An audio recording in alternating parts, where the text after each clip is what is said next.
So, ayan guys. Sinaksak ko na. Pag sinaksak, buhayin na. It turned on na. Sabi,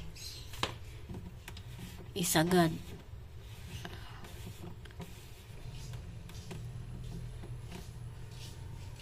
For 3 hours. Pati ito kailangan isagad. Sana all may. Tapos na ako guys kumain ng kanin. Nag-ano na ako nag-dessert. Diba social? Pa-dessert ako.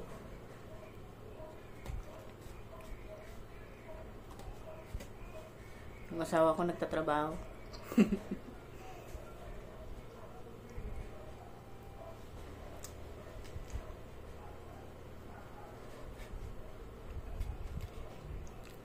Ayaw niya ako nagugutom.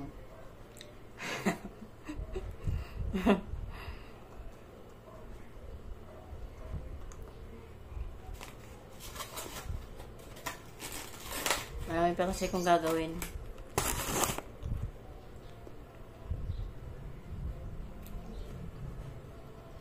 Pero hindi ko alam kung matatapos ko.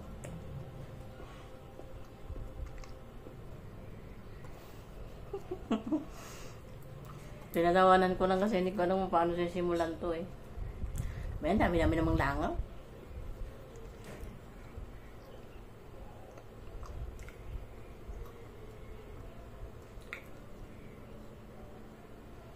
Alam nyo ba guys, nung pumunta kami sa SM, kasi sa SM kami bumili eh. Sa SM kami napabili kasi nag-check ako sa Royal Star. Wala silang, may stock sila, may mga ref sila doon, pero hindi naman kaya ng budget. Sabi ng sales agent, balik daw kinabukasan after lunch. Uy! Hectic ang schedule ng asawa ko, kaya pang nalob ng mga langaw to. Papansin. Kaya hindi na pwede ipabukas. So, ayun, pagkatas nandun sa Royal Star, kasi wala namang ngat-ngatin ko talagang langaw na to. Pag wala dun sa Royal Star, pumunta ako sa SM. Yun, meron dun. Medyo mga pasok sa budget. Kaya doon na lang kami bumili. Bilib na bilib yung mga sales agent doon kasi ano to guys, pinag-ipunan to, barya, galing sa barya to, 20 at 10. Diba namin sila sa asawa ko kasi nakaipon siya ng ganun kalaking halaga. Kaya nakabili ng ganito. Tsaka yung ano ba to? Kalan, yung lutuan.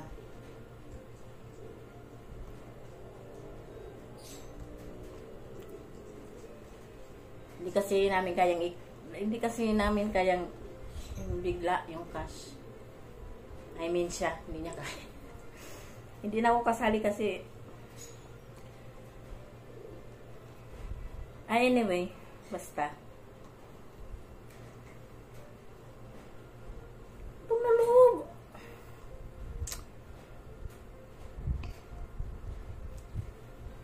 Hindi kasi kayang biglain ba, ganon, hindi kayang biglain na bilihin, kaya pinag-iipunan. Ayaw din naman namin, ano ba tawag doon, home credit ba yun? Sabi niya nga kagabi. Nakakatakot daw mag home credit kasi dadagdag pa yun sa SCP na pag wala kang pambayad, good luck. Kaya kung may gustong bilhin, pinag-iipunan.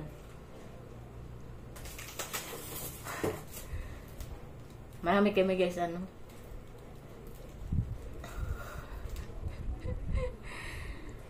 Gamit na noon pa nung simula nung makasal kami.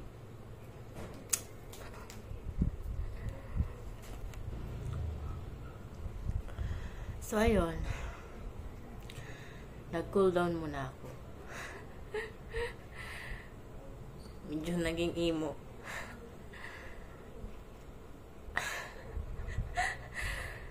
Papagalitan ako ng asawa ko nito. So yun,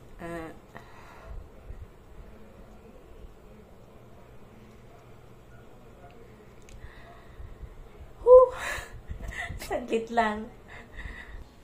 So ayun guys,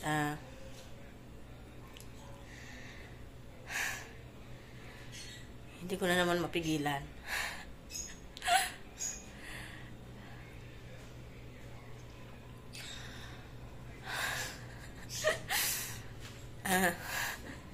Utang na loob.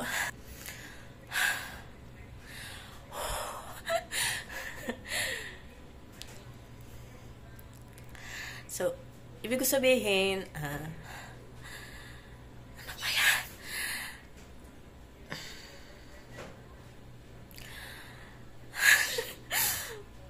Hindi ko alam kung matatapos ko ang kwentong to. So, simula nung mag-asawa kami, lahat ng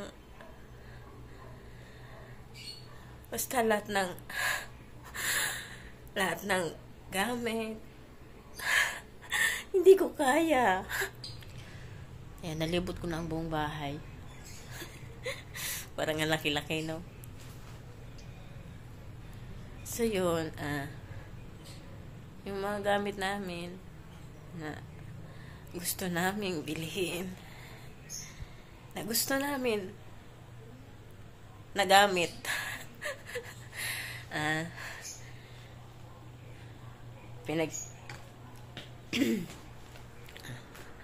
ano ba yan? Basta next time na lang siguro kasi hindi ko kaya. Basta proud ako sa kanya.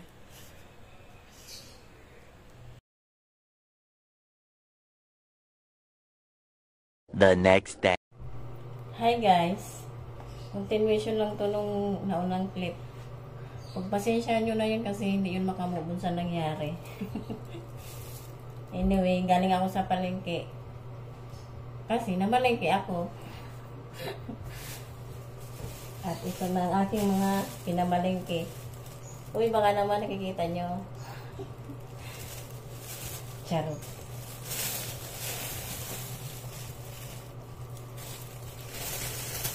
After 2 weeks guys, nakapamalingkin na ako ulit. Anyway, ito ay lettuce.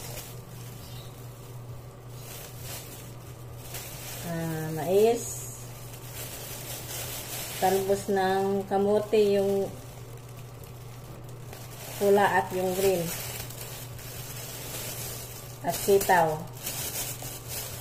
Yan.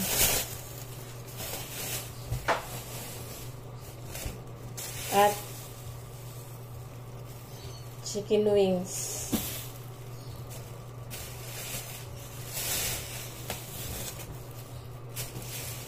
Nung huli kong palengke, ang kilo ng mais is 50 ba? 50. Ngayon, 60 na. Mataas na naman. Ayan o, kamatis. Siling haba. Pipino. Kalongges. At kalamansi.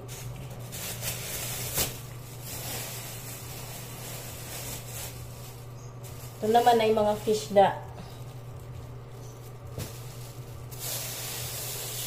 Ano ito? Tilapia, bangus,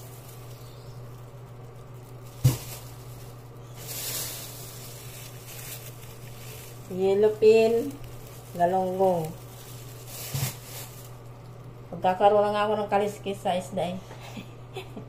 Charot. Wait lang guys, nandun pa yung iba.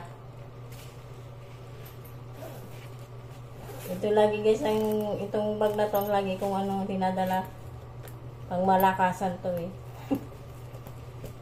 Pag mabigat kasi, dito ko nilalagay para yung bigat niya balance ba. Kasi kung ipubag lang lahat, gusto ko yung balikat ko. Dudurog. Ayan, butter. Gantong butter na lang guys. Binili ko kasi yung isang bar. Masyadong madami. Ngayon ko lang napagtanto. At itong crispy fry at margarine honey flavor. At itong bonnet ng asawa ko. Kasi yung ibang bonnet niya guys, mga sira na, mga kaskas na ba. Ayun. Yung tinapay, nadurog na. Oh? Durog na yung buns guys, oh. Oh. Parang naging flying saucer na to. Saka ito, oh.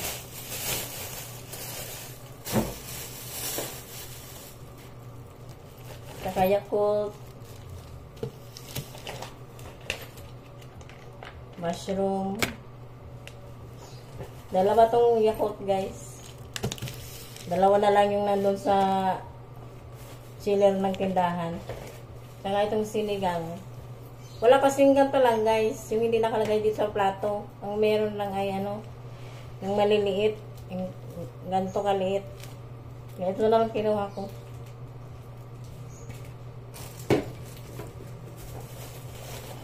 At itong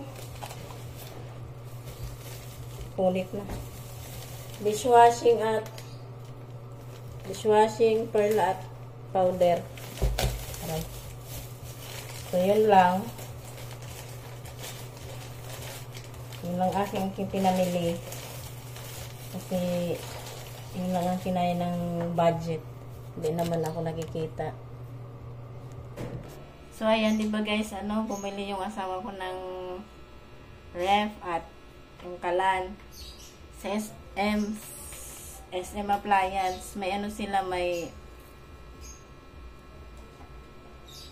may binigay sila sa asawa ko. Wala nyo nga kung ano.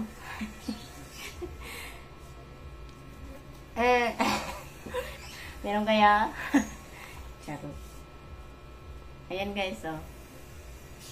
Pangnalob na langaw to nung may eksena na naman ng langaw. Wait lang, ba't parang ang labo?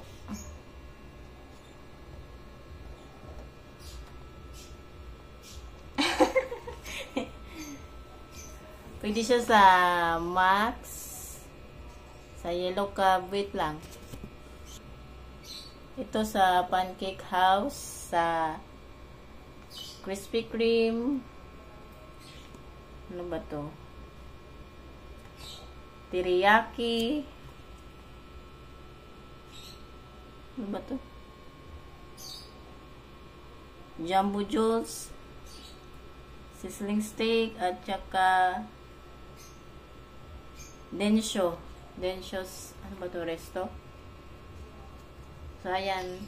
Diyan lang siya allowed. Worth ano to, guys?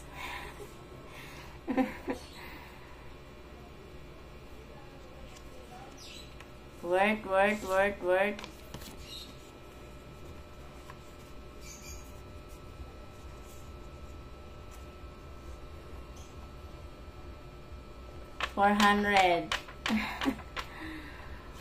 $400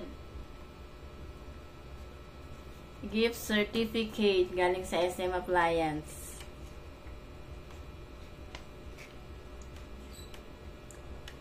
Sponsor daw to, guys.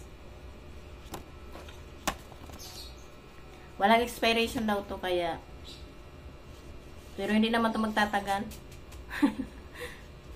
So, yan. So, di ba kahapon, binuksan na tong ref 3 hours. May laman naman na siya.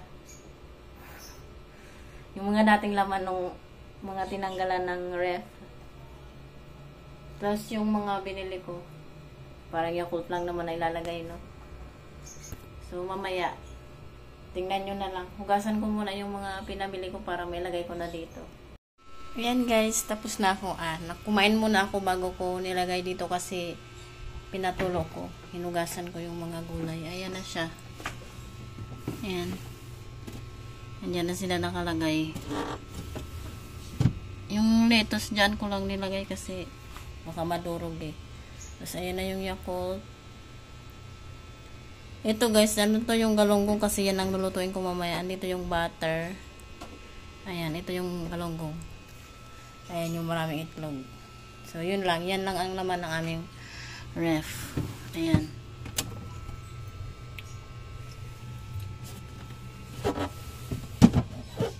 Buksan natin para masumingaw. Kaya isa lang.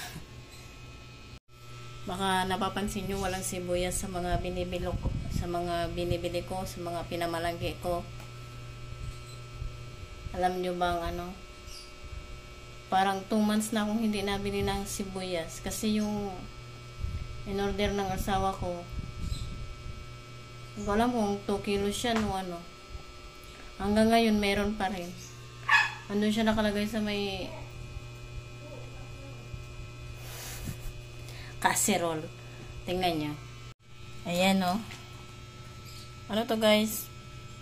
Puno to. May nakalagay doon sa, ayun o. Ang dami. Ano yan? Marami yan eh. May nakalagay doon sa ice cream na red. Yung pulang galon na, na ice cream. Tapos meron din doon sa may strainer na dilaw. Kaya lang nabasag na yun eh. Yun. Hanggang ngayon meron pa.